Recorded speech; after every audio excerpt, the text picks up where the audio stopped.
सोचो अगर वेटलैंड्स ना होते तो? वेटलैंड्स बड़े बड़े स्पंज जैसे होते हैं। ये बारिश का पानी सोख लेते हैं और हमारे एनवायरनमेंट को हेल्थी रखते हैं। ये बहुत सारे पेड़ पौधों और जानवरों का घर होते हैं।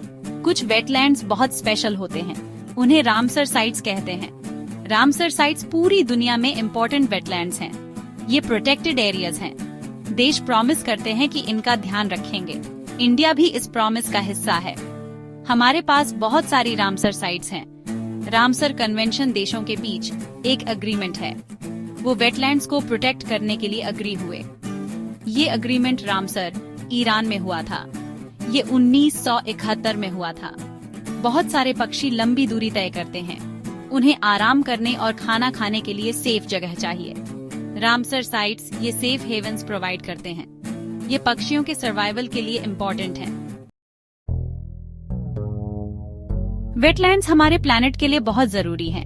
ये कुदरत के सुपर हीरो जैसे हैं। ये ज्यादा पानी सोखकर बाढ़ को कंट्रोल करने में हेल्प करते हैं। ये नेचुरल फिल्टर्स की तरह काम करते हैं, हमारा पानी साफ करते हैं। ये क्लाइमेट चेंज से भी लड़ने में हेल्प करते हैं। वेटलैंड्स तरह तरह के पेड़ पौधों और जानवरों को घर देते हैं। इनमें मछलियां, पक्षी, कीड़े मकोड़े और भी बहुत कुछ शामिल हैं। ये बायोडायवर्सिटी एक हेल्थी इकोसिस्टम के लिए बहुत जरूरी है। वेटलैंड्स लोगों के लिए भी इम्पोर्टेंट हैं। ये हमें खाना और पानी देते हैं। ये फिशिंग और टूरिज्म के जरिए जॉब्स भी क्रिएट करते हैं। वेटलैंड्स कार्बन सिंक्स की तरह काम करते हैं। ये हवा से कार्बन डाइऑक्साइड सोख लेते हैं। इससे क्लाइमेट चेंज के इफेक्ट्स कम करने में हेल्प मिलती है। वेटलैंड्स को प्रोटेक्ट करना सस्टेनेबल फ्यूचर के लिए बहुत जरूरी है। इंडिया अपने अलग अलग लैंडस्केप्स के लिए जाना जाता है। हमारे पास ऊंचे ऊंचे पहाड़, हरे भरे जंगल और खूबसूरत सी कोस्ट्स हैं। इस डाइवर्सिटी के बीच हमारे कीमती वेटलैंड्स हैं। इंडिया में बहुत सारी रामसर साइट्स हैं। ये साइट्स अलग अलग राज्यों में फैली हैं। राजस्थान में केओलादियो नेशनल पार्क से लेकर ओडिशा में चिलिका लेक तक हर साइट यूनिक है। ये साइट्स अलग अलग तरह के वेटलैंड्स को प्रोटेक्ट करती हैं। इनमें झीलें, नदियां, मैंग्रोव्स और भी बहुत कुछ शामिल हैं। इंडिया की हर रामसर साइट एक कहानी कहती है, बायोडायवर्सिटी और इकोलॉजिकल इम्पोर्टेंस की कहानी। ये साइट्स कंजर्वेशन के लिए इंडिया के कमिटमेंट को दिखाती हैं। सेक्शन 4 इंडिया के नए गार्डियंस 2022 में जोड़ी गई रामसर साइट्स। 2024 में इंडिया ने नई रामसर साइट्स लिस्ट में जोड़ी।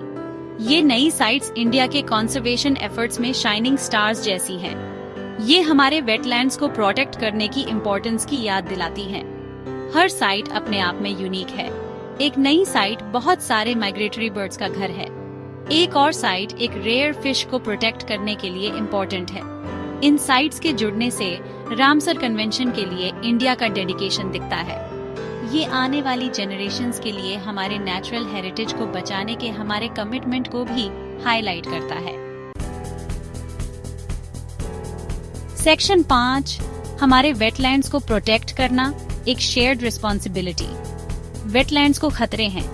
पोल्यूशन, हैबिटेट डिस्ट्रक्शन और क्लाइमेट चेंज उनमें से कुछ हैं। उन्हें प्रोटेक्ट करना हमारा ड्यूटी है। हम सब वेटलैंड्स को कंजर्व करने में रोल प्ले कर सकते हैं। छोटे छोटे काम से भी बड़ा डिफरेंस आ सकता है। हम पानी का यूज कम कर सकते हैं। हम हार्मफुल केमिकल्स का यूज अवॉइड कर सकते हैं। हम वेटलैंड्स की इम्पोर्टेंस के बारे में अवेयरनेस भी फैला सकते हैं। चलो हम सब रिस्पॉन्सिबल सिटीजन्स बनने का प्लेज लेते हैं। चलो अपने और फ्यूचर जनरेशन्स के लिए वेटलैंड्स प्रोटेक्ट करते हैं। पानी की हर बूंद कीमती है। हर एफर्ट मैटर्स करता है। चलो इन कीमती इकोसिस्टम्स को कंजर्व करने के लिए हाथ मिलाते हैं।